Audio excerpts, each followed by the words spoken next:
আসলে আমরা এখন মানসিকভাবে বিধ্বস্ত। আমরা এখন অনেক বিষয় আমাদের স্মৃতির কোণা থেকে হারিয়ে গেছে, তারপরে এগুলা রিকভার করতে হবে। আমরা প্রথমে আমরা শুকরিয়া আদায় করি আল্লাহর কাছে, আর এই পরিবেশে আসার জন্য যাদের অবদান, সেই ছাত্র জনতার যাদের অবদান, তাদের জন্য আমরা আল্লাহর কাছে একটা আগ্রহ জায়গা যে ওইদিন কি হয়েছিল আপনারা নিশ্চয়ই দেখেছেন, এটা আমরা জানতে চাই, সবাই জানতে চাই। সেটা আসলে সংক্ষিপ্ত পরিসরে আমরা এটা মানে এখন আমাদের মানসিকভাবে তো আমরা যে অবস্থায় আছি, আসলে এই অবস্থা আমরা এগুলা এখন বলতে চাচ্ছি না। হ্যাঁ, আমরা হয়তোবা আস্তে আস্তে আপনারা এগুলা জানবেন।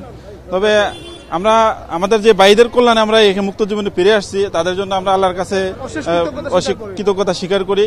আল্লাহ পাক তাদেরকে শহীদ মর্যাদা দান করুক। হ্যাঁ, কারাগারের অবস্থা আলহামদুলিল্লাহ কারা কর্তৃপক্ষ আমাদেরকে যথেষ্ট ভালো রাখার চেষ্টা করছে, যথেষ্ট আগলে রাখার চেষ্টা করছে, তাদের প্রতি আমরা কৃতজ্ঞ। আর আসলে আমার বাবা মারা গেছে এই জেলখানা থাকা অবস্থায়। আমি গত বছর বাবার সাথে তো দেখা করতে পারি নাই দীর্ঘ সময়। আমার মাও খুবই অসুস্থ, এখন মাও প্রতীক্ষা আছে আমি কবে মার কাছে যাব আর কি। না, আমি বিয়ে করার সম্ভব হয়নি।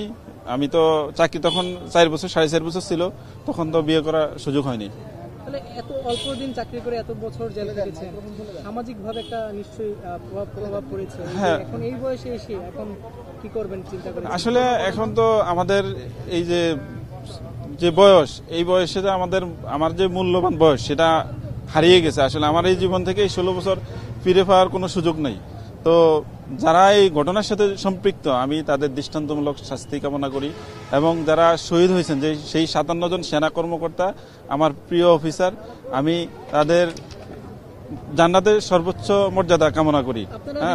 জামিন পেয়েছেন, কিন্তু মামলাটা তো রায় পর্যন্ত যায় নাই। এই মামলায় আরো আপনারা ভোগার কোনো সম্ভাবনা আছে কিনা, আরো ভয় আছে কিনা, শঙ্কা আছে কিনা যে এই মামলায় আপনাদের আরো কোনো ক্ষয়ক্ষতি বা কোনো রকম আছে কিনা? আমরা বিশ্বাস করি যে আমাদের বিরুদ্ধে যে ষড়যন্ত্র হয়েছিল, সেই ষড়যন্ত্রর যে পরে এখন যে দেশের পরিবর্তন হয়েছে, এই পরিবর্তনে আমরা মনে করি, আমরা বিশ্বাস করি হয়তোবা ন্যায় বিচার পাবো। এটাই আল্লাহর কাছে আমরা কামনা করি এবং কর্তৃপক্ষের কাছে কামনা করি।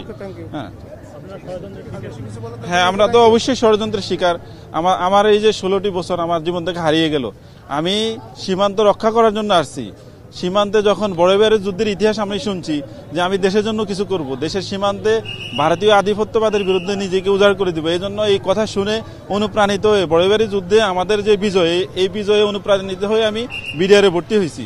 সেই বিডিআরের পিলখানায় যখন আমার যে ডিজি শাকিল আহমেদ, উনি তখন রংপুরের সেক্টর কমান্ডার ছিল, সেই সেক্টর কমান্ডারের সময়ে বড়বাড়ি যুদ্ধ হলে বিজয় হলো, তিনি ডিজি থাকা অবস্থায় সেই ষড়যন্ত্র করলো। সেই ষড়যন্ত্রকারীদের মানে সেই ষড়যন্ত্র তারা করে গেল, অথচ আমরা কিছুই জানি না, আমরা কোনো ষড়যন্ত্রের সাথে নাই, আমরা কোনো অপরাধের সাথে নাই। তারপরেও এই 16টি বছর আমার জীবনটাকে হারিয়ে গেল। আসলে এখন তো আমি মানসিকভাবে আমার অনেক ট্রমার মধ্যে আছি। এখন আমি চিকিৎসা করাতে হবে, আমি অনেক অসুস্থ। হ্যাঁ, আমি এই যে বৈষম্য বিরোধী আন্দোলনের মাধ্যমে যে সরকার আছে, সেই সরকার তো অবশ্যই আমার যে অধিকার, আমাকে যে অধিকার থেকে বঞ্চিত করা হয়েছে, সেই অধিকার ফিরিয়ে দেবে, আমার মর্যাদা ফিরিয়ে দিবে, সেটাই আমি কামনা করি। হ্যাঁ, আমাদের জীবনের উপরে তো একটা কালো অধ্যায় লেখন করে দেওয়া হয়েছে, সেটা থেকে আমরা মুক্তি চাই। সেই কালো অধ্যায় থেকে আল্লাহ সাহায্য চাই, এবং কর্তৃপক্ষ যেন আমাদেরকে সেই কলঙ্কজনক অধ্যায় থেকে মুক্ত হয়ে আমরা যেন ভালো জীবনে ফিরে যেতে পারি। আমাদের কেমন কাটিয়েছেন? কারা জিন্দেগি চেষ্টা করছি যে আল্লাহর সাথে সম্পর্ক করার জন্য, কোরআন হাদিস পড়েছি নিয়মিত। আসলে কারা জীবনের সম্বল একটাই, যে এই 16 বছরের জীবনে আল্লাহর সাথে সম্পর্কটা বৃদ্ধি কিভাবে হয়, সেই দীক্ষাটাই নিয়েছি। কি হারালেন? আমি আমার জেলখানায় থাকা অবস্থায় আমি আমার বাবা মারা গেছে, বাবাকে হারালাম, অনেক আত্মীয় স্বজনকে হারালাম। আমার মা এখন অনেক অসুস্থ, খুবই অসুস্থ। আমার ভাই বোনগুলা যাদেরকে আমি আগলে রাখতাম, তারা আমার না থাকার কারণে আমার সাংসারিক জীবন, আমার ভাই বোন, তাদের পড়ালেখা, তাদের শিক্ষা দীক্ষা, এগুলা অনেকাংশে তারা সঠিকভাবে পাই নাই। না, আমি বিয়ে শাদী করার সুযোগ হয় নাই। আমার তখন তো চাকরি কম ছিল, বিয়ে শাদী করার সুযোগ হয়নি আমার। ঠিক আছে, ওকে, থ্যাংক ইউ। আমার নাম সিপাহী মোহাম্মদ শাহজাহান হোসেন, আমার দেশি বাড়ি নোয়াখালী সদর। একটু আপনার Okay, সঙ্গে thank you. একটু একটা জিনিস জানতে, অনেকে একটা জিনিস দাবি করেন, না, না, ভুলে একটা যে একটা দুটো জিনিস কথা দাবি আলাদা করেন যে বেরিয়ে গেলে এই সমস্যা। ক্ষেত্রে আচ্ছা, এই যে সেটা ঘটনাটা দরকার নেই। ঘটেছে এখানে ভারতের একটা সম্পৃক্ত রয়েছে এটা দাবি করেন অনেকে। আপনার কাছে কি এটা- আপডেট এই- ছিল? এই- এই বিষয়ে এই বিষয়ে আমাদের আমি এখন মানসিকভাবে খুব ট্রমার মধ্যে আছি। মানে এই যে আমি এখন আমার যে অভিব্যক্তি আমি আমার মায়ের কাছে কখন ফিরে যাবো, এখন আসলে আমার কথা বলতেছি যে কথা তো আমার গোছালো হবে না, এজন্য আমি আপনাদের কাছে ঠিক